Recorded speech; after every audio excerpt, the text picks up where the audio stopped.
The Electoral College was established in 1788 by Article 2 of the U.S. Constitution, which also established the executive branch of the U.S. government. Because the procedure for electing the president is part of the Constitution, a constitutional amendment, which requires two-thirds approval in both houses of Congress plus approval by 38 states, would be required to abolish the Electoral College. In each state, a group of electors is chosen by each political party. On election day, voters choose a presidential candidate are actually casting a vote for an elector. Most states use the winner-take-all method, in which all electoral votes are awarded the winner of the popular vote in that state. In Nebraska and Maine, the candidate that wins the state's overall popular vote receives 2 electors, and 1 elector from each congressional district is apportioned to the popular vote winner in that district. For a candidate to win the presidency, he or she must win at least 270 electoral college votes. The Electoral College consists of 538 electors. A majority of 270 electoral votes is required to elect the president. Your state's entitled allotment of electors equals the number of members in its congressional delegation, 1 for each member in the House of the Representatives plus 2 for your senators. The Electoral College shouldn't be abolished because abolishing the Electoral College could give the states less power against the federal government. The elimination of the Electoral College would be just another blow to the role of the states in the American system of government. No longer would presidential candidates have to appeal to farmers and people outside of their highly populated cities. They would only be compelled to campaign directly to the interests of largest population centers alone. The Electoral College is also a reflection of the United States federal character. An election based on only popular vote would centralize the election and decrease the visibility and importance of states.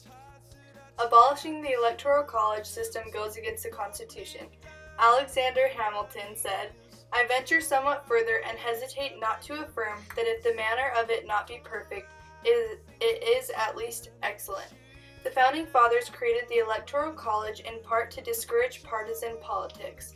Their hope was that the electors would pick the best men from the population rather than becoming the tools of political parties. The founders in their wisdom designed this republic with the intent of checking ambition with ambition and delegating specific powers to both the national as well as state governments. They created a nation in which states could operate independently, experimenting with different policies and laws to fit their people. The whole country should decide who the president should be, not a big metropolitan area deciding the entire election. Without the Electoral College, candidates are forced to campaign across the whole entire country, not only the large and popular areas of the country. In a popular vote, the candidate only has to win one large area to make a huge impact on the election. The Electoral College system helps even that out. The Electoral College requires a presidential candidate to have trans-regional appeal. No region has enough electoral votes to elect a president, so a solid regional favorite such as Romney was in the South has no incentive to campaign heavily in those states. With the Electoral College, no national recount is necessary. The nightmare of a recount for the entire nation is beyond imaginable, but with the Electoral College this can be avoided because recounting can be done on a state level. Fraud and abuse would also be eliminated because the electoral system ensures undisputed outcomes.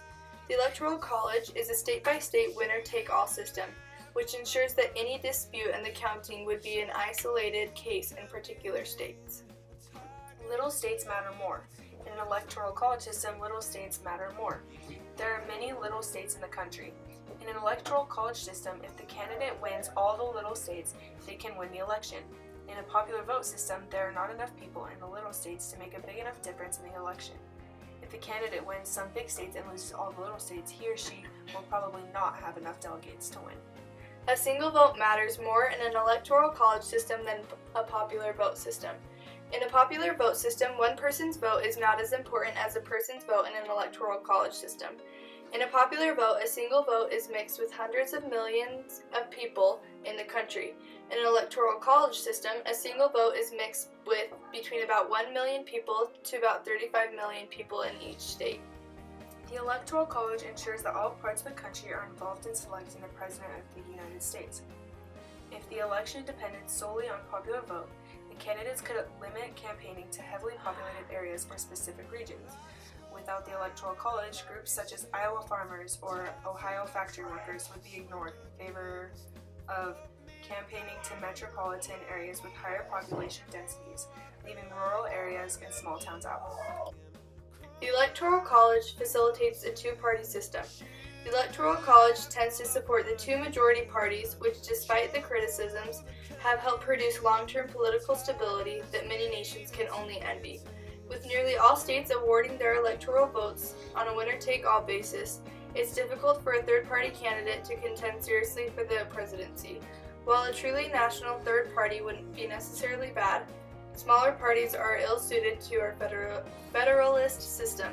This system already divides power between the states and the federal government and uses checks and balances to temper the legislative, executive, and judicial branches' authority. The Electoral College gives more power to minorities. The Electoral College preserves the voice of states with lower populations and more rural areas. Especially in contemporary times, urban areas tend to be more populated, but the Electoral College saves the interests of farmers and those found in less bustling locations. In conclusion, the Electoral College should not be abolished because it gives states more power over the federal government. Abolishing it goes against the Constitution. It applies to all people. No recount is necessary. The little states matter more. A single vote matters more. It ensures that all parts of the country can participate. It supports the two-party system, and it gives power to minorities.